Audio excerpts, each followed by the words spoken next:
Hello, dear astrology lovers, and welcome back to my channel. If you're new here, my name is Alexandra, and I'm a professional ESAR certified astrologer.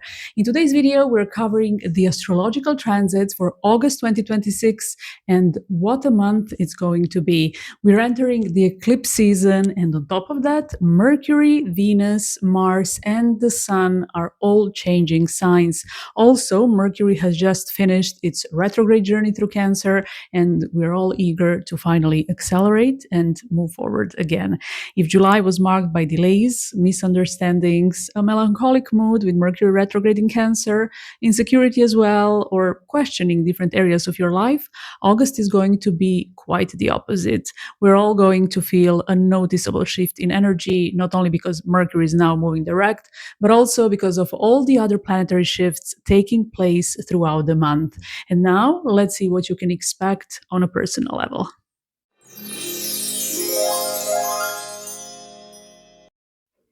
Hello, dear Gemini Rising. This is your horoscope for August 2026.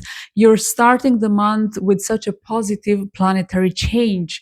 Venus, the planet of love, is entering the sign of Libra in your fifth house on August the 6th. And just a few days later, on the 9th, Mercury, your ruler, will enter the sign of Leo in your third house. And when this happens, Venus in Libra in your fifth house, Mercury in Leo in the third, and Uranus in Gemini in the first will form a beautiful lotus configuration. In case you are not familiar with it, it consists of two sextiles and the trine, so it's very beneficial and harmonious. So the first half of the month is super beneficial for your love life primarily because Venus will feel great in Libra in your fifth house, and on top of that, it will be supported by Mercury in the third and Uranus in the first. And if you're already in a relationship, the first half of August could bring lots of harmonious moments between you and your partner. Great communication, good news, positive surprises, and love messages are just some of the possibilities for you in the first half of August.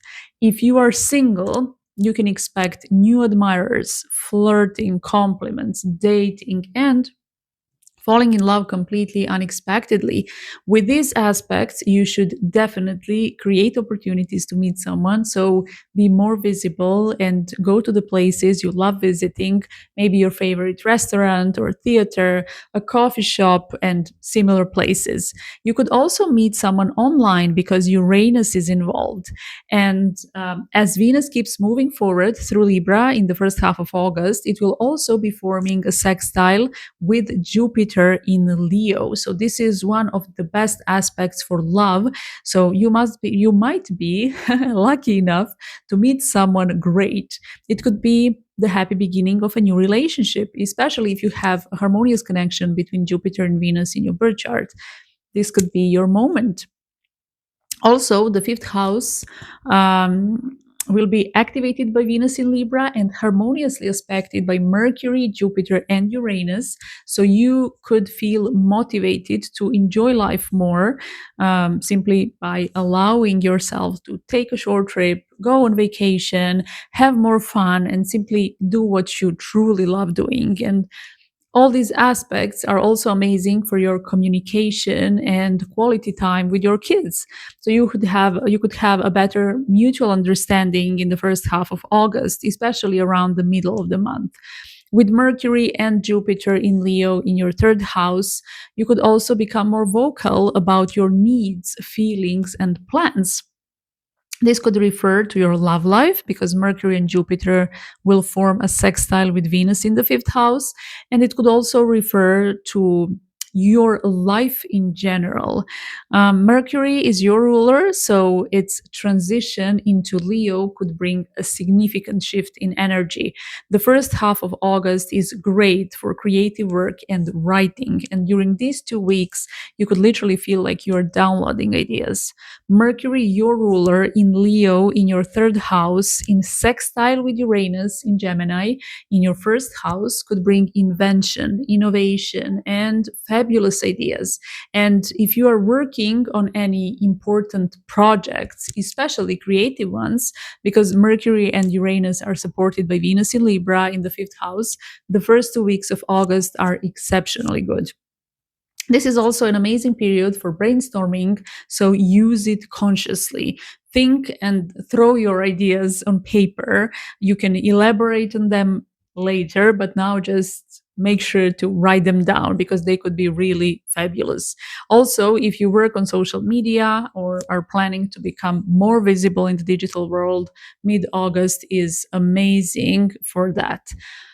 Maybe it's time to simply share your talents with the world, present your work or hobby confidently, and allow others to find something useful or simply inspiring in them. It's an amazing time if you, for example, want to become a content creator and share your knowledge, creativity, and experience with the world. Also, the first half of August and especially mid August could bring a change in your perspective, like an aha moment when something clicks and you realize how things work or what your next step should be. And besides Uranus in Gemini harmoniously aspecting Mercury in your third house, Jupiter in Leo in conjunction with Mercury will also contribute to that. You might suddenly see the bigger picture and simply find more meaning in life and everything it consists of. Or it might inspire you to focus on more purposeful activities. This is also a great time to enroll in a course. If you would like to gain new knowledge, you could begin the process by simply enrolling. These aspects are also good for certification and broadening your existing expertise. So the third house will be very active, as you can see, with Mercury and Jupiter there. If you have any paperwork you need to prepare and submit, or you're considering applying for a visa, the first half of August could be absolutely great for that. The harmonious connection between Jupiter, Uranus, Venus, and Mercury is also great for lottery, especially when there is a connection to the fifth house, like in your case. So, if you have similar aspects in your birth chart, you might want to give it a try. I'm mentioning similar aspects in your birth chart because it's always good to remember that your birth chart is the basis of everything that's happening to you. And whenever transits resemble your natal chart, it means that it's your atmosphere, so your natal potential can be activated. Of course, when it comes to lottery, a powerful astrological code for winning the lottery consists of harmonious aspects between Jupiter, Venus, and Uranus. And one more important thing is Neptune, which I'm going to explain. But Jupiter represents luck and money. Venus, similar, but Venus is similar, but it's the smaller version of Jupiter, much smaller. And then Uranus represents surprises in the universe. Of course, Mercury will be also involved here, and it's a lottery ticket. In this case, it's a ticket, or any piece of paper document. In this case, it's a lottery ticket. So this is a powerful astrological code for winning the lottery. The fifth house is important because it's the house of games. And then another crucial aspect that I mentioned is a harmonious aspect with Neptune. Neptune is very important. In this case, it will be forming a trine with Jupiter and Mercury, as well as a sextile with Uranus, creating another lotus configuration. So a lot of positive energy in the first half of August. And Neptune is important because it's the natural ruler of the 12th house, and a big lottery win doesn't happen randomly, believe it or not. On the contrary, it's the result of a huge amount of positive energy left from a past incarnation that is now being delivered by the universe. You helped someone so much, or you did something truly kind and generous with a genuine intention to help, that it's now being returned to you by the universe. So that's how it works. And it's important to remember that for you to win, there has to be such potential in the birth chart, because your birth chart is your universe. If you have similar aspects in it, you can try your luck. And then on the 12th of August, we'll have a solar eclipse at 20 degrees of Leo in your third house. If you have any planets around this degree of Leo, you could experience significant events over the next 6 months, especially when it comes to communication, contracts, travel, siblings, neighbors, and your overall mindset and decision making. The conjunction is absolutely the strongest aspect. And then, if you have any planets around 20 degrees of the other fire signs, as well as the air and fixed signs, this eclipse could shake them up and awaken their natal potential. So, check which houses they rule and what kind of potential they have to offer. The solar eclipse, which is also a new moon, occurs on the south node. This is important. The south node usually triggers karmic experiences or endings that clear the way for something new. And at the same time, the eclipse will form a trine with Saturn, which means it could bring circumstances or an inner impulse to let go of everything that's keeping you stuck so that you can move on and build something new. Sometimes we hold on tightly to something simply because it's easier to stay in the comfort zone, but in reality, we know we've outgrown it long ago. Eclipses that occur on the south node usually release us, they set us free from such situations, relationships, and everything that has that energy so that we can move on to the next level, especially with the new moon.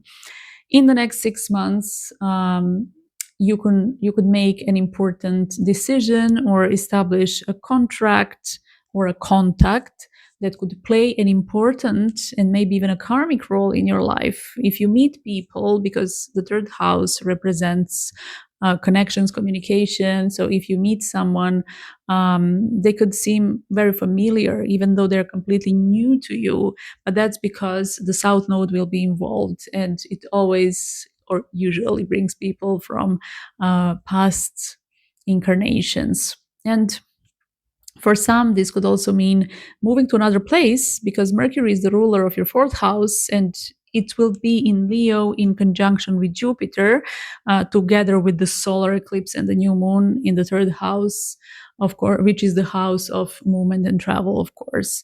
And it's interesting that this eclipse will occur in the fifth sign, which is Leo, while Venus is forming an exact lotus configuration with Mercury and Uranus at 5 degrees of Libra, Leo, and Gemini. This is so powerful because the number 5 symbolism is so active, and it's also the symbolism of the fifth house, which is creativity, having fun, being active, love, if you will. So it's so powerful, and these planets are activating your first, third, and fifth house. Pay attention to your love life and children because some positive circumstances could appear. Of course, you'll also have to let go of the things that no longer serve you because of the South Node. It might be your old mindset and the way you've been doing things, but it's also to clear the way for something completely new and better. And of course, it's good to know that we can't expect different results if we keep doing things the same way. For the results to change, we need to change something in our approach. This could be your message for the upcoming solar eclipse in Leo. This could literally mean the closure of one chapter in your private life and moving forward toward positive changes and expansion. Also, around the time of the eclipse, Mercury in Leo in your third house will be opposing Pluto. Try to avoid conflicts if you can. Eclipses represent sensitive periods because one of the luminaries becomes dark, and luminaries represent our consciousness. So, around this eclipse, it's best to avoid overreacting or saying too much, especially with Mercury opposing Pluto. You could say something that's too harsh and not only hurt others, but also end up getting hurt yourself because it could backfire in different ways. And with Mercury opposing Pluto, communication can become very dramatic, especially with the eclipse in your third house.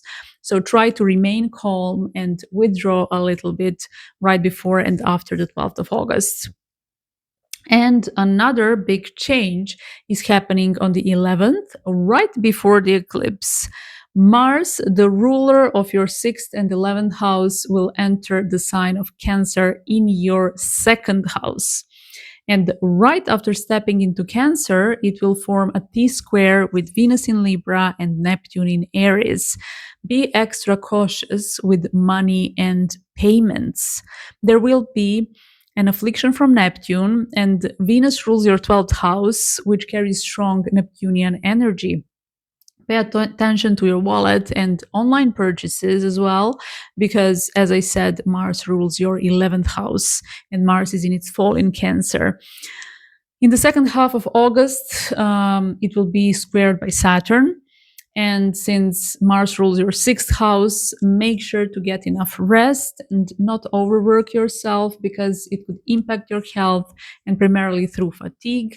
And also, careful with what you eat, because the 2nd house is the house of food. So this applies to the entire month. I'm saying be careful, pay attention. Sounds weird, a lot of warnings, but it's good to say everything so that you can keep these things in the back of your mind and then recognize the potential danger. None of these things have to happen, but I love to cover as many possibilities as possible, because this is a general reading and I want everyone to find some value in this video. So take what resonates and leave the rest. And then in the first half of August, while Mars is under the affliction of Neptune, there could be some, again, challenges with food. For example, food poisonings, especially if you have similar aspects in your birth chart. So careful with what you eat, but this definitely doesn't apply to everyone. And then when it comes to the second half of the month, around the 21st of August, Venus in Libra in your 5th house will oppose Saturn in Aries in the 11th. These couple of days are not particularly favorable for love, dating, and starting new relationships. So take it easy around those days and enjoy some quality time on your own. And then on the 23rd, the Sun will enter Virgo in your 4th house, and on the 25th, Mercury will follow. Both of these planets will be squared by Uranus in Gemini, so the end of the month could be a little stressful or disruptive, especially when it comes to your private life. And the affliction will be active until the end of the month. And on the 28th, we'll have a lunar eclipse on the North Node at 4 degrees of Pisces. So try to avoid stress in the last week of August. This eclipse will fall into 10th house, and on the day of the eclipse, the Sun will be in conjunction with Mercury in your 4th house. And together with the moon in the 10th, they'll be forming a T square with Uranus in Gemini in your 1st house. So your 4th, 10th, and 1st house will be very active during the lunar eclipse at 4 degrees of Pisces. So pay attention to these houses. The 1st house represents you. The 10th house is your career, your boss, your goals. And the 4th house is, of course, your private life. In the weeks and months following the eclipse, some of you might experience some changes on the personal level and also at work because of the 10th house, and even in your private life. You could decide to make some changes, or changes can come to you in the form of circumstances. With Uranus involved, we often have circumstances that push us toward some changes, because Uranus is a slow-moving planet. It's super far, and it usually represents circumstances. But even if you initiate certain changes, I believe they will be for the better, because this lunar eclipse is happening on the North Node, which represents growth. Also, during the time of the eclipse, pay attention to your communication and traffic, because on the day of the eclipse, the Sun will be in conjunction with Mercury, which is your ruler, and there will be a square from Uranus. Avoid conflicts and confrontation. Don't react, just observe. And of course, this is not a good time to make sudden decisions or break connections, and you could be tempted to do so, because those days around eclipses are generally quite sensitive and very, the energy is a little bit stronger than usual. And also, in this case, it's not advisable to travel in your case, because you're a Gemini rising and Mercury will be afflicted, one of the luminaries will be eclipsed. So this lunar eclipse could be a bit disruptive. There could be some cancellations or changes to the plan. So if you can postpone a little bit, try to do it. It could impact your job as well, as I mentioned. So some changes there, but only because it's time for you to grow. You might decide to change your job, to change the company you work for. There could be the change of your manager or boss or CEO, in general, changes related to the 10th house. The 10th house is also the house of circumstances. So if something happens, just take it as a fated event, and just keep in your mind that it's time for you to move on. Everything happens for a reason. Maybe you've outgrown the company you work for or your current role, and it's time to move on. And the moon is the ruler of your second house, so there could be also some changes in your sources of income.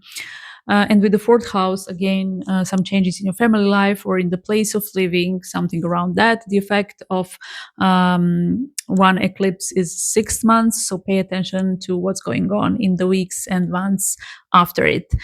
And of course, I want to underline that everything I've said absolutely doesn't apply to everyone. The eclipse has to fall on a planet or a house cusp to activate events, or it has to form a strong aspect with a planet in your horoscope. The conjunction is the strongest aspect, and all the others are much milder. So keep that in mind and don't panic because of Uranus's influence. I wanted to share this experience with you. I know how the lunar eclipse on the south node at 20 degrees of Virgo impacted me when it fell exactly on my Mars, the ruler of my first house. And that was really strong. And it was such a karmic experience. But we can discuss that in another video, but trust me, the conjunction is absolutely the strongest aspect. And when universe has a strong message for you, it comes in the form of an exact aspect. Also, if you have any planets around 4 degrees of Pisces and the other mutable signs, as well as the earth and water signs, this eclipse could trigger significant changes. With Uranus so prominent, the main theme of this eclipse is definitely change. But with the North Node involved, it's the change for the better. Again, if this eclipse is not activating anything in your horoscope, then just let it pass. You have some other lessons to learn. And if it does impact you, try to stay grounded in the last week of August. And remember that even if change happens, it's nothing but an opportunity for growth and expansion, even if it doesn't seem like that in the beginning. To sum everything up, August is such a dynamic month. Try to make the most of the positive aspects and, of course, stay grounded at the end of it. I hope you found this video useful and inspiring. If you did, please subscribe to my channel. It will help it grow, and at the same time, you will be up to date with my monthly horoscopes and other astrology videos. Thank you so much for watching, and see you in the next one.